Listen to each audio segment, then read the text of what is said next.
네, 들어가는 음악이 바뀌어서 제가 조금 당황을 했습니다. 앞서서도 양자 컴퓨터 이야기를 다뤄봤는데요. 이 내용 조금 더 자세하게 짚어보도록 하겠습니다. 더구루의 오소영 기자 전화로 연결하겠습니다. 기자님 나와 계십니까?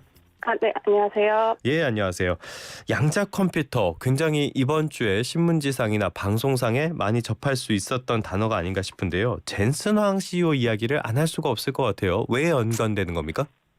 네, 미국 엔비디아 최고 경영자인 젠슨 황이 최근에 미국 라스베가스에서 열린 CES 간담회에서 양자 컴퓨터 상용화 시기에 대한 질문을 받았습니다. 예. 그래서 거기에 대해서 이제 많은 사람들이 이제 20년 정도라고 하면 믿을 거다 이렇게 답을 내놨는데, 그럼 사실상 유용한 양자 컴퓨터가 나오려면 20년은 기다려야 된다 이렇게 이야기를 해서 이거에 관련해서 맞닥뜨리자라는 이야기가 지금 나오고 있는 상황입니다.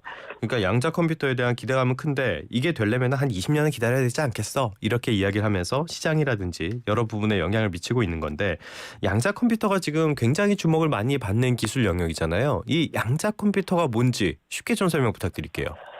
네, 이거 일반 컴퓨터랑 저희가 아는 기존 컴퓨터랑 좀 비교해서 설명을 드리면요. 예. 저희가 아는 기존 컴퓨터는 저희가 입력하는 데이터 값이라던가 그 데이터 값을 처리할 때 0과 1 이 두 가지 숫자로만 이해하고 그렇죠. 처리합니다. 예. 네.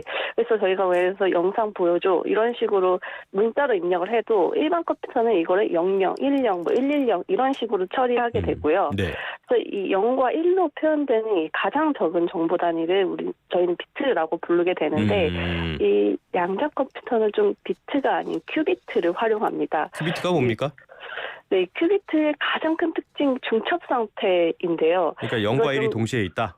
네, 0과 1이 동시에 있는 상태를 중첩 상태라고 얘기합니다. 그래서 양자 컴퓨터에서는 가장 작은 기본 정보 단위가 큐비트가 되고요. 예. 그 큐비트가 3개면 3개 정보를 처리하는 게 아니라 2 곱하기 2 곱하기 2, 즉 8개 정보를 동시에 처리할 수 있습니다. 그래서 기존 컴퓨터보다 비교했을 때 연산 속도가 빠르다라고 이야기가 나오는 이유입니다.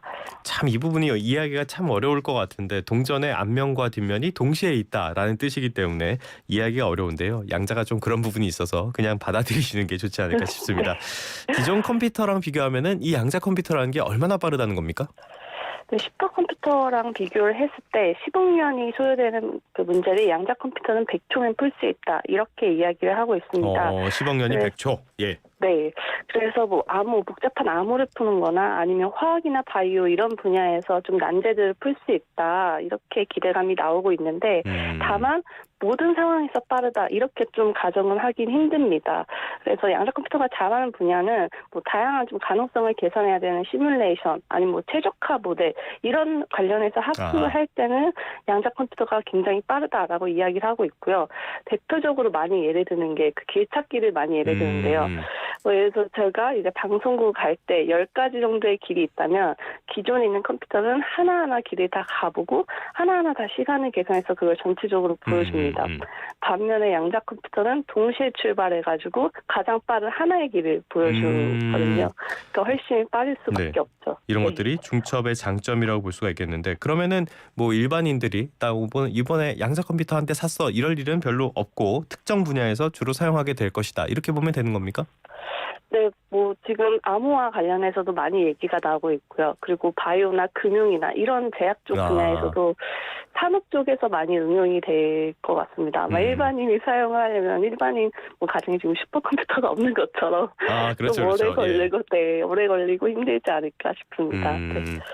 하긴 말씀하신 것처럼 가정에 슈퍼컴퓨터 한 대씩 들어오는 경우는 앞으로도 없을 것 같으니까 그럴 것 같습니다. 네. 양자 컴퓨터라는 게 개념이 등장한 거는 굉장히 예전에 있었던 거잖아요. 그런데 최근에 주목을 많이 받는단 말이죠. 이거는 그만큼의 진전이 있었다라는 뜻으로 받아들여도 되는 겁니까? 네, 먼저 연구 측면에서도 진전이 있었습니다. 그래서 중요한 연구 중에 하나가 구글이 2019년에 양자 우위를 증명해냈다. 이 연구인데요. 이게 네이처에도 실렸는데 양자 우위 증명했다. 이게 무슨 말일까 좀 어려우실 텐데 양자 컴퓨터의 가능성을 증명했다고 보시면 될 것 같습니다. 예. 그래서 당시에 양자 컴퓨터 시코머라는 걸 활용해가지고 슈퍼컴퓨터가 1만 년이 걸리는 계산을 200초 안에 수행을 해서요. 어... 그래서 양자의 잠재력이 증명해냈다, 양자 우위를 증명해냈다 이렇게 그 연구 결과가 좀 나왔었고요. 그리고 말씀하신 그런 연구 성과의 증전도 있지만 지금 AI가 굉장히 또 주목을 받고 있잖아요. 예. 그래서 AI랑도 연결을 해서 생각을 해볼 수가 있습니다. 결국 AI라는 게 더 발달하려면 고차원적인 연산을 해야 되고 더 복잡한 시뮬레이션을 할 수 있어야 되는데 이런 것들이 양자 컴퓨터가 상용화된다면 좀 더 도움을 줄 수 있지 않을까 이런 기대감이 시장에 있는 상황입니다. 그러니까 서로 간에 어떤 도움 같은 걸 주면서 서로가 빠르게 발전할 수 있을 것 같은 그런 가능성들이 어느 정도 반영이 되고 있다. 자, 그런데 젠슨왕 CEO 말을 들어보면은 앞으로 한 20년은 걸린다는 거잖아요. 업계에서는 어떻게 보고 있습니까? 네, 젠슨왕이 20년에 걸린다고 말한 이유는 양자 컴퓨터에 여러 가지 난제가 있기 때문입니다. 일단 아까 말씀드렸던 그 큐비트 같은 경우는 예. 온도 변화, 노이즈 이런 외부 환경에 굉장히 취약하고 민감합니다. 그래서 이렇게 안정적으로 유지하려면 절대 영도 즉 마이너스 273도 이하까지 가까운 그런 극저온 상태까지 유지를 해야 된다. 예. 이렇거든요. 그래가지고 이게 과연 안정적으로 유지를 할 수 있을까에 대한 것도 있고요. 그리고 큐비트가 늘면 늘수록 계산이나 연산에도 오류가 발생하게 됩니다. 그래서 이 오류를 정정하는 문제가 여전히 난제로 있고요. 근데 또 이런 난제를 그럼 얼마나 앞당길 수가 있을까? 이게 좀 관건인데 이게 양자 컴퓨터 업체 그런 기업들이랑 젠슨왕이 말하는 시기랑도 또 차이가 있습니다. 예. 그래서 최근에 또 얘기 많이 나오는 기업 중에 하나가 아이온큐인데 네네네. 여기에 공동 창업자로 있는 김정성 국제 교수 같은 경우에는 젠슨왕이 최대 30년까지 말했는데 이 30년의 의미는 엔비디아처럼 이제 시총이 그렇게 큰 기업, 양자 컴퓨팅 기업이 나올 수 있는 시간이 30년이다. 이렇게 또 재해석을 하기도 했습니다. 그리고 뭐 구글 같은 경우에도 작년 말에 양자 컴퓨터 상용화되는 시기가 한 10년 정도, 그러니까 좀 더 실질적으로 사용되는 시기가 10년 정도 걸릴 거다 이렇게 보기도 했거든요. 예. 그래서 여전히 이 컴퓨터의 상용화 시기에 대해서는 좀 갑론을박이 있습니다. 네. 뭐 20년까지는 아닐 수 있겠지만은 시간은 상당히 필요할 수밖에 없을 것이고 뭐 생각보다 더 오래 걸릴 수도 있는 것이고요. 그런데 최대 30년이라고 말한 이유, 이거는 양자 컴퓨터 업체들을 견제하기 위한 수단이었다 이런 평가도 있는 것 같아요. 왜 이런 평가가 나오는 겁니까? 네, 바로 그 GPU, 엔비디아가 가장 잘하는 그래픽 처리 장치 때문인데요. 예. 이 그래픽 처리 장치가 그동안 주목을 받았던 거는 특히나 이 AI 시대에 주목을 받았던 이유는 뛰어난 연산 기능입니다. 그렇죠. 방대한 데서 빠르게 처리할 수 있다인데 이게 양자 컴퓨터 시대로 넘어가게 되면 과연 GPU가 그 우위를 차지할 수 있을까? 그거에 대해서 좀 더 또 이야기가 달라지고 있습니다. 그래서 아무래도 양자 컴퓨터가 더 기존 컴퓨터보다 빠른 능력을 보여줬었던 그걸 고려해 본다면 더 양자 컴퓨터가 속도 측면에서도 우위에 있을 수밖에 없고요. 그렇게 된다면 GPU는 뒤처질 수 있다. 이런 이야기가 나오면서 젠슨왕 CEO도 이 부분을 좀 우려해서 이렇게 양자 컴퓨터 상용화 시기를 늦게 점친 게 아니냐 이렇게 추측이 나오고 있습니다. 약간의 견제가 아니었을까 이런 분석도 있는 것 같습니다. 자, 양자 컴퓨터 기술 개발을 하는 기업들 여러 있잖아요. 뭐 구글 앞서가고 IBM도 있고 여러 회사들이 있는데 방향성 측면에서는 차이들이 있는 것 같아요. 어떤 차이입니까? 네, 목표는 일단 큐비트를 늘려서 많은 연산을 빨리 하게 하자. 그리고 오류를 줄이자. 이 목표는 동일합니다. 네. 근데 큐비트를 어떻게 만드느냐, 그리고 오류를 어떻게 감소할 거냐. 이 부분에서 차이가 있다고 보시면 될 것 같습니다.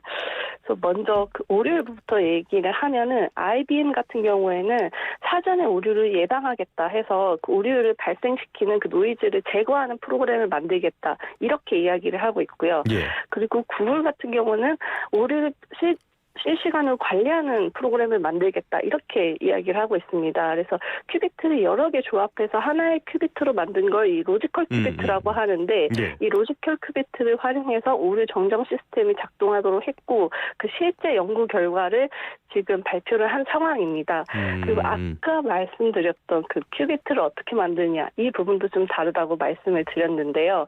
그 두 가지 방식이 있습니다. 예. 그 이온 트랩이랑 초전도라는 두 가지 방식이 있는데 있는데 초전도는 저희가 많이 초전도체 이야기 많이 들어보셨을 거예요. 그렇죠. 뭐 상온 네. 초전도체니 뭐니. 예. 네, 극저온으로 만들어가지고 전기장을 제로로 줄이는 걸 초전도 현상이라고 하는데 이 현상을 활용합니다. 그래서 초전도체 회로를 활용해가지고 큐비트를 만드는 이 초전도 방식은 저희가 아는 구글, IBM 이런 빅테크 기업들이 주로 사용을 하고 있고요. 그리고 이온 트랩 같은 경우에는 이 전자를 띤 원자를 저희가 이온이라고 부르는데요. 이온의 전자기장을 이용해서 트랩, 가두다 이렇게 보시면 될 것 같아요. 그래서 이걸 해서 큐비트를 만드는 게 아이온큐입니다. 네네. 그래서 아이온큐가 활용하는 이온 트랩은 좀 안정적이지만 상대적으로 초전도 방식보다는 큐비트를 생성하는 게 느리다라고 보여지고 있고요. 반대로 초전도는 굉장히 빠르게 대규모로 큐비트를 생산할 수 있는 그런 장점이 있습니다. 지금 들으시는 분들 머리가 많이 아프실 것 같습니다. 우리나라는 근데 이 양자 컴퓨터 세계에서는 약간 후발주자니까요. 어찌됐건 미래 산업으로 굉장히 주목을 받고 있고 필요할 것으로 보이기 때문에 정부 차원에서도 많은 지원이 필요하지 않을까 싶습니다. 지금까지 더구리의 오소영 기자와 함께 양자 컴퓨터에 대한 이야기 나눠봤습니다. 오늘 말씀 고맙습니다. 네, 감사합니다.